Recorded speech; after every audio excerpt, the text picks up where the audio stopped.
This video is for those of you who are struggling to manage your mental health struggles when you are cooped up with your family. Now, families, we love our families, of course we do, but sometimes we don't like them very much. And this is normal, and it's a normal part of family life.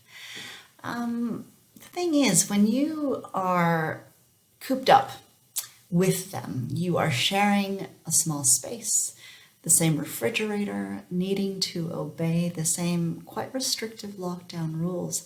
And there is so much tension in the air and anxiety and uncertainty. You're bound to like your family just a little bit less during this period. That's normal. So I wanted to make this video to try and help you cope with finding your own space, creating your own boundaries during this period. Because although connection and touch is so important to maintain good mental health, so is finding your own personal space. It's essential to have some space and claim some space of your own. So here are my thoughts. If you're struggling with mental health difficulties, this lockdown period is really tough because your difficulties are often triggered by interpersonal encounters with other people, especially your family members right now, because not only are you more sensitive to these triggers than maybe other people are, but your reactions to them are often much larger and overwhelming than other people might experience them.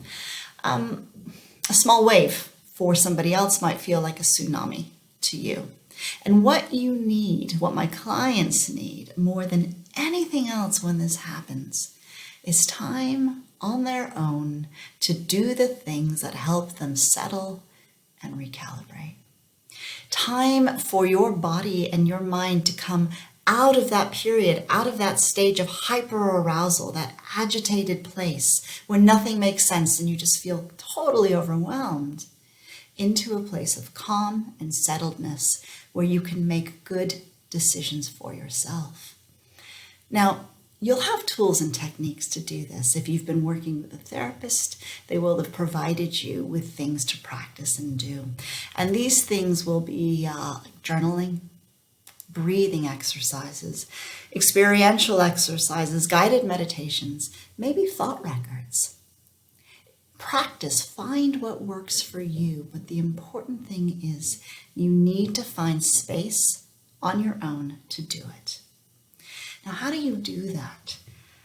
It may be hard, but if you haven't already, talk to your family members. Say to them, hey, you know what? I need a little more time and space on my own than you might.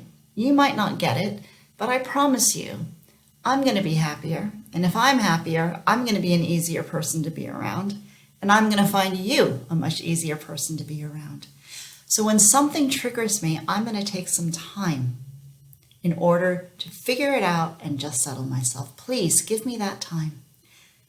It might mean that you put a sign on the door where that indicates that you need the time, so you don't have to constantly be kind of saying to somebody, hey, I'm triggered. Yeah, because that can be really, really hard. But maybe you just put a sign on the door that says, do not disturb, and then everybody in the family will know what that means. The other thing that you can do is talk to your therapist or your mental health care practitioner about a special corona crisis plan. Yeah?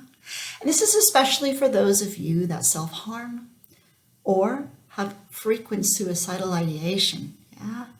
Because what the government has recently released is a new guideline that says, if it means that you are going to stay safe, if it means that you are in a position of danger, yeah, and that means self-harming, and of course, making an attempt on your life, if what you need is time and space on your own, and the only way that you can get that is to leave the house, then you are allowed an extra walk. You can take that if it's part of your crisis plan. So take a look at those guidelines and consider that, because we want you to stay safe. And if you need that time and space to get out and do that, to bring yourself back down into your window of tolerance, into a place of settled and calm, you need to take that, okay? Of course, if you can take that hour a day on your own, you should. But the reality of the situation is you may be taking care of young children on your own. You may be taking care of somebody vulnerable. So their only time to get out is the time where you need to get out. So if you're struggling and you feel unsafe, take that extra time. Take that extra walk. So the take-home message here is fight for your own space. Take that space. It's not selfish. It's essential to maintaining good mental health, especially during this heightened time of stress and uncertainty. You'll feel better. You'll feel more in control and better able to take on the unique challenges of this period. Yeah, I promise. I really promise. So until next time, please keep safe, keep well, and we will get through this together.